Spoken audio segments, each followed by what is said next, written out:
tonight on 30 Minutes. Months after a North Carolina school district faced a major mold outbreak, the system is struggling to fund necessary fixes. At this point, we're sort of paralyzed in our ability really to move forward because unless the county commissioners see fit to give us more money. Now, families aren't sure who they can trust. We as parents have lost all faith that anybody is being truthful. After years of being denied access, student athletes finally have the right to endorsement deals. A small-town football player tackles the new issue of name, image, and likeness rights in college sports. One administrator and former athlete weighs in on the history of the issue and urges caution in regulation moving forward. Just really wanted to push and educate is A, not all money is good money, and then B, your eligibilities can still be in question here if you don't handle this correctly. But for many athletes, the decision was long overdue. Well, I don't care what anybody says about NIL, maybe making players spoiled, yada, yada, whatever, because there is some higher up at some TV company or at the NCAA who is making more than multiple livings off of the backs of student athletes. And if they have a problem with that, none of us care. I'm Sophie Rosenthal. I'm Mason Willett. Those stories tonight on 30 Minutes.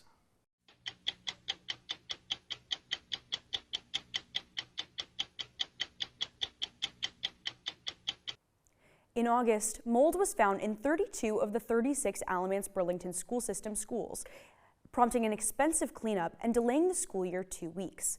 Of the schools that tested positive, toxigenic mold was identified in 16 of them. Months later, the school system is still lacking the resources to implement measures to prevent the mold from returning. 30 Minutes spoke with parents of students who attend ABSS schools and officials from the school system about how mold issues have left Alamance County without reserve funds or ability to fix major development issues. Welcome to school! As 4-year-old Colton and 6-year-old Riley Whitaker prepared for school this year, their parents sat them down to discuss new teachers, new lessons, and maybe the most important change, mold. Do you remember when we talked about the mold? Yeah. What did we say? It was nasty. It was nasty. The two Whitaker children are among over 23,000 students in the Alamance-Burlington school system, who quickly had to learn about mold in August. When mold was found in one ABSS school in July, Superintendent Dane Butler called for air quality testing in all 36 schools. The tests revealed 32 schools had allergenic mold growth, and half of those schools had toxigenic mold growth. Parents Brandy and William Whitaker face the tough reality that they may have to send their children into environments that could make them sick. Riley attends a school where toxigenic mold was found, and Colton is immunocompromised, which means the allergenic mold found at his school could affect him more than other students. Do you remember we talked about since you had medical stuff that it could make you really sick? Mm-hmm. Yeah.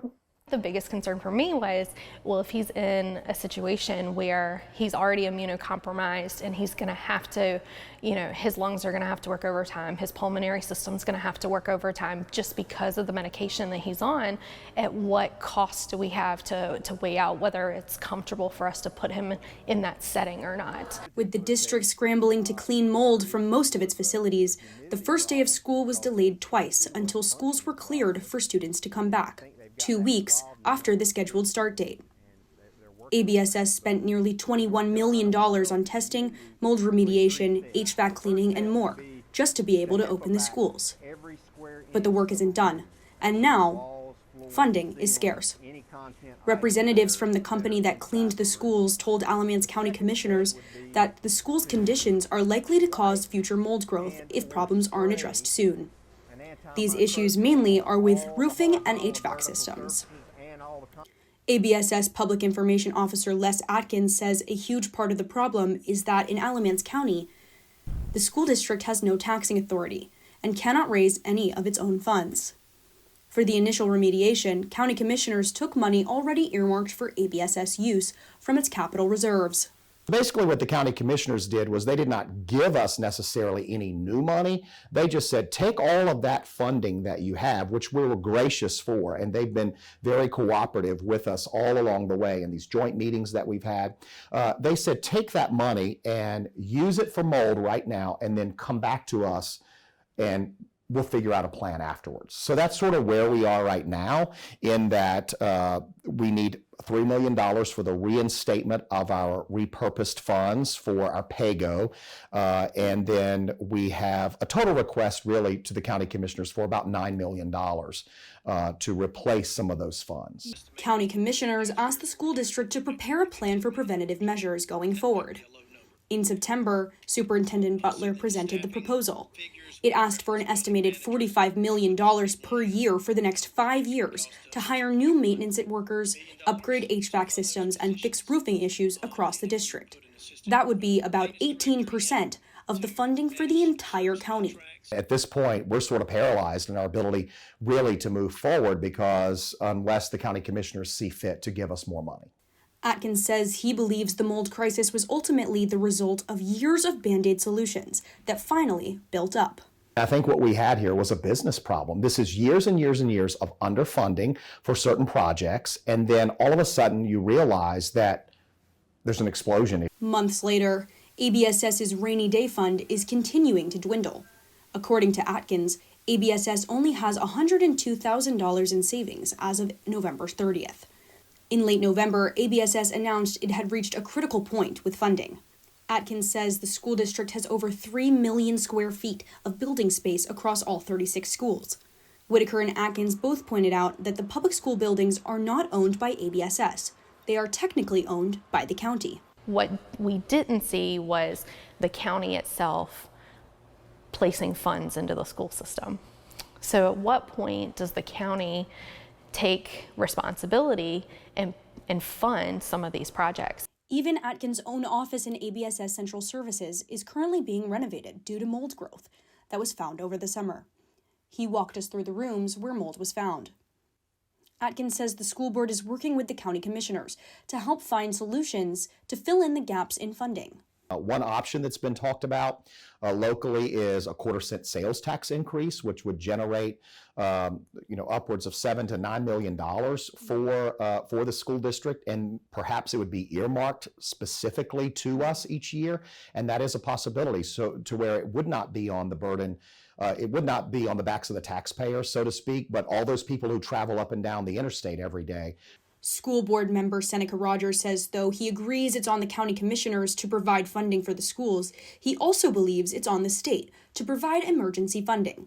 Our state has underfunded schools for years, and there's even been litigation around the underfunding of our schools. So I think one thing they're going to have to do is continue to be advocates and press our state legislator to do their job and abide by the state constitution that says that our kids are supposed to be provided a sound basic education. But Atkins says the state will only provide funding for teachers. Are there any emergency situations in which you can request from the state anything? Not really. It's all upon the county commissioners at this point, and we're at their mercy, and we've said that many times before. Mm-hmm.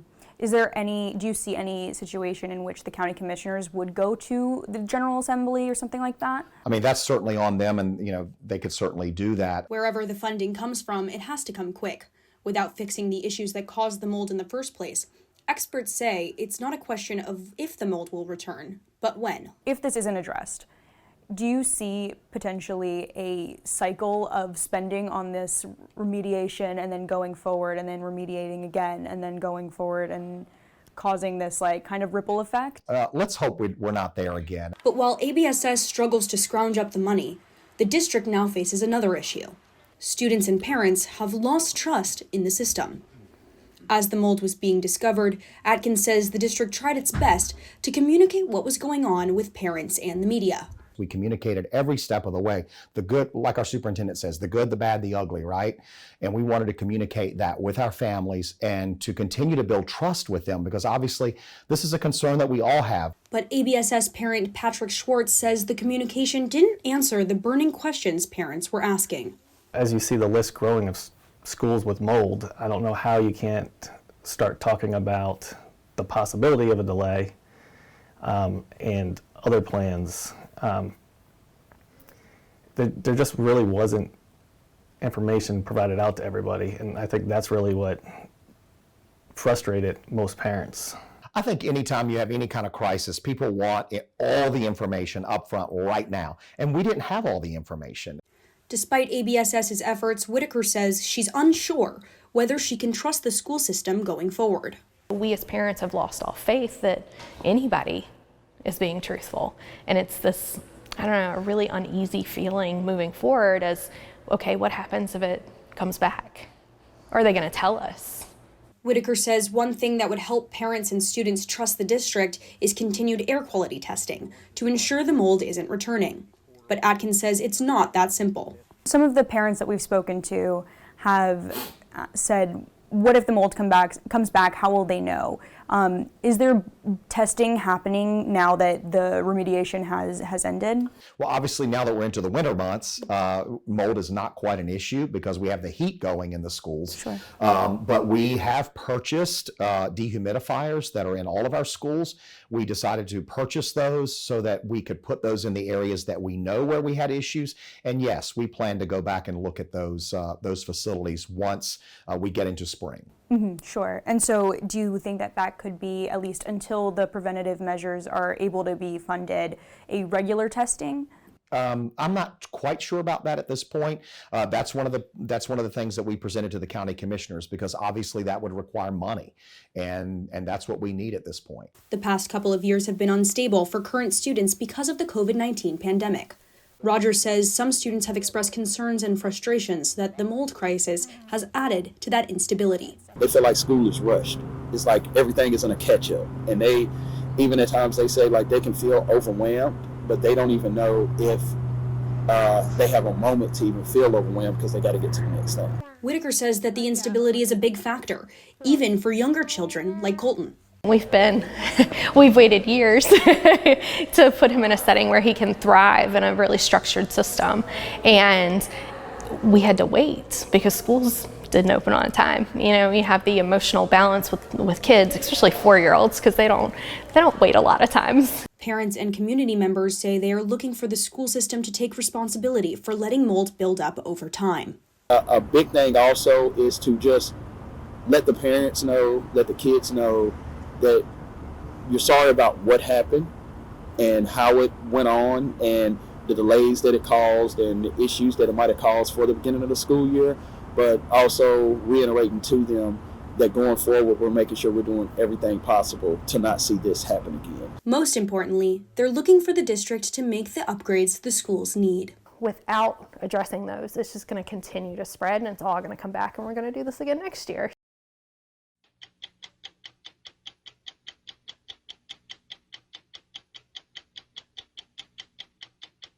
NIL, which stands for Name, Image, and Likeness, is taking the world of college athletics by storm.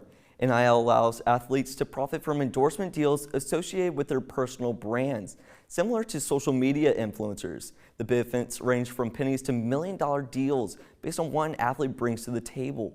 Big-time athletes like LSU's Olivia Dunn, USC's Bronny James, and Colorado's Shedeur Sanders showed the growing potential of NIL. But what about the athletes from smaller schools without big budgets and away from the spotlight? 30 Minutes takes a look into one of these Cinderella stories and the battle to reach the top of the NIL mountain. John Cian and Elon University are not the most well-known names in college athletics. Cian is a defensive lineman at a rural school in North Carolina with just over 7,000 students. Despite playing 3 seasons with the Phoenix, Cian has just 4 tackles to his name. The Hillsborough, New Jersey native made his way to Elon as a walk-on for the football team. During the COVID-19 pandemic, Cian needed something to pass the time. What started off as a fun hobby has now turned into a passion and a career move. Cian creates video content for TikTok and has amassed over 1.8 million followers. Whether it's videos of football drills or following a day in his life, the content creator has made his presence online known. One of the best ways to become very marketable is through uncanny athletic ability. Now, some of us don't have really uncanny top-level NFL draft athletic ability. So I had to build my marketability up through a different kind of avenue. The way Cian was able to market his personality was just by being himself and talking about his life in a fun and creative way. He truly lets his character shine with his hit series, Big Boy Probs. Everybody wants to see all the cool guys that score touchdowns and catch picks and do all this, do all that fun stuff. But there's a lot of guys doing the dirty work in the trenches that really haven't gotten their spotlight. So it's really cool to be able to do that and provide that for a lot of people. How do you think this content provides for people that aren't football players, that don't maybe understand that aspect? Because 1.8 million followers, not all of those can be defensive or offensive linemen. For sure. So I also do, big guy style content for just, bigger dudes, another kind of underrepresented group, whether it's closed, socially fitting in, or anything like that. A lot of times you see the big guy, he's either really intimidating or he's really funny. That's the only sort of kind of portrayal you see in the media. First up, there are just certain seating arrangements that do not apply to people of our size and magnitude. For example, this white deck chair right here, if you over like 220, 230, my man, you might be heading towards Snap City, I can't lie to you. Number 2, clothing retailers are gonna do you so dirty. Now, as a big boy, you got a choice. You either get pants to fit your waist or you get pants to fit your legs and no in between. Unless you are the golden brand of big boy staples, Carhartt. I even got the shirt on. Before NIL went into effect, companies were forced to wait eagerly to collaborate with student athletes. So they kind of, stayed in their own lane. I stayed in mine, but it was definitely there. Like, it was the elephant in the room. Once NIL was finally approved, his first big deal was with Atlantic Records and rapper NBA Youngboy for his album Sincerely Contrell. That album ended up going platinum. He's also worked with Dr. Pepper, the jewelry company GLD, Fortnite, the sunglasses brand Pit Viper, and Snickers, to just name a few. There's been one deal that is near and dear to his heart, though. Cian partnered with Outback Steakhouse and the nonprofit Fighting Pretty for a charity project. At the event, Cian and community members assembled support packages for women battling cancer. Fighting Pretty is a cause that is important to him because they are the group that gave back to his own family when his mother was battling breast cancer. It was a real good way to kind of bring the entire thing full circle and to, take a situation that had us all really scared and really anxious a couple years ago and turning it into a much more positive one, and where we can give back to the people who helped her. As a walk-on, Cian didn't qualify for any athletic scholarship. His parents helped support him financially, but for him, being able to help pay his tuition was important. Cian has taken advantage of his time at Elon, making connections vital to his success. One of his mentors understands Cian's story more than most. Dr. Kyrie Walker graduated from Elon in 2011 after playing 4 years of football for the Phoenix. But during his time as a student athlete, NIL wasn't even on his mind. Honestly, we were really content with as a scholarship athlete, having, your meals paid for and having your living paid for and your education. And, I honestly can't recall any moment where we were just like, man, we really wish we had this deal with Nike. Unlike Walker and his teammates, others in the college athletics landscape dreamed of the day they could collaborate with the big sports brands. Former UCLA basketball player Ed O'Bannon led a class action lawsuit with several others against the NCAA. They filed the lawsuit after discovering their likenesses were being used in a video game without their consent. The case against the NCAA kicked off the fight for athletes to have a financial stake in the games they poured their hearts into. It also allowed for a closer examination of the inner workings of the NCAA. It was the first time that people were really able to peek into the organization and say, there's a lot of flaws here. And the thing about those flaws, when they're exposed, is that it starts conversations. Some may not know that the NCAA is a nonprofit organization, yet they're bringing in over $1 billion a year in revenue.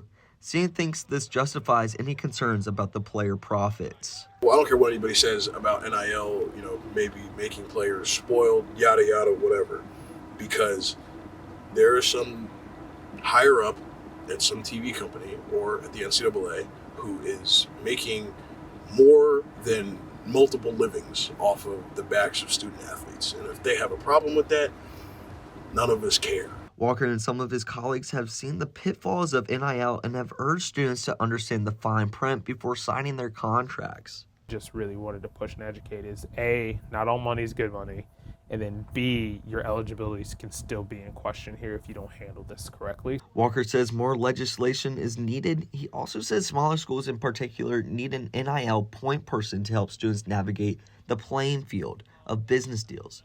Some universities like Elon are working to show athletes that it's not all about the fame and fortune of NIL, but academics should come first. And in the realm of professional sports, that is those athletes, their life is participating in that sport.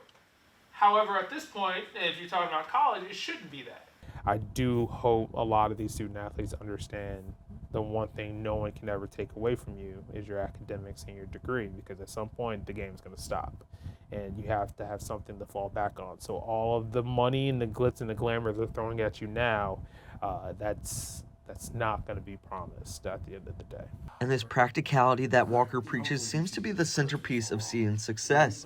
He tries to live in the real world. He puts in the hours on and off the field, whether playing football or creating content on TikTok. His focus is on what's in front of him. Genuinely like content creation, so just the whole process of it is really fun to me. And just being able to have the opportunity to do that every day is something that gets me up in the morning and makes me want to chase it. Seaton has been a trailblazer in the world of NIL, but who would have thought that a walk-on lineman from a small school would win Male Athlete of the Year at the NIL Summit? Last year, 2022, you were named NIL Summit Male Athlete of the Year. What was that moment like getting your name called? That moment was really cool, I'm not gonna lie. It felt like a victory for the underdog, because for me, even getting here was a long shot. It's crazy to think back, and that moment was really the culmination of a lot of hard work. But again, the trophies and everything, and the accolades are really cool, but what I'm really most about is just making the biggest impact that I can, making the biggest positive impact on others. While at Elon, Walker has had a front row seat to watch Seaton's well-earned success. Like, I absolutely love this guy. And what I love about him is the most humblest human being of all time. Like, he's doing really well for himself. And I think one of the things he told me was, like, I was able to pay for my education. I'm not on scholarship here. I am a walk-on. Elon football is a priority to him. His Elon education is a priority to him. And giving back is a priority to him as well. Despite his success, he still enjoys the simple pleasures of college life. I've been very blessed to make what I've made so far, and to be in a position where I can go and give back to people, one, or two, and do something simple as, hey, like, take a couple of my friends out to dinner. It's super rewarding. The future of Seaton's career in NIL may be uncertain, but in the meantime, Seaton gives hope to the little guy, or in this case, the big boy.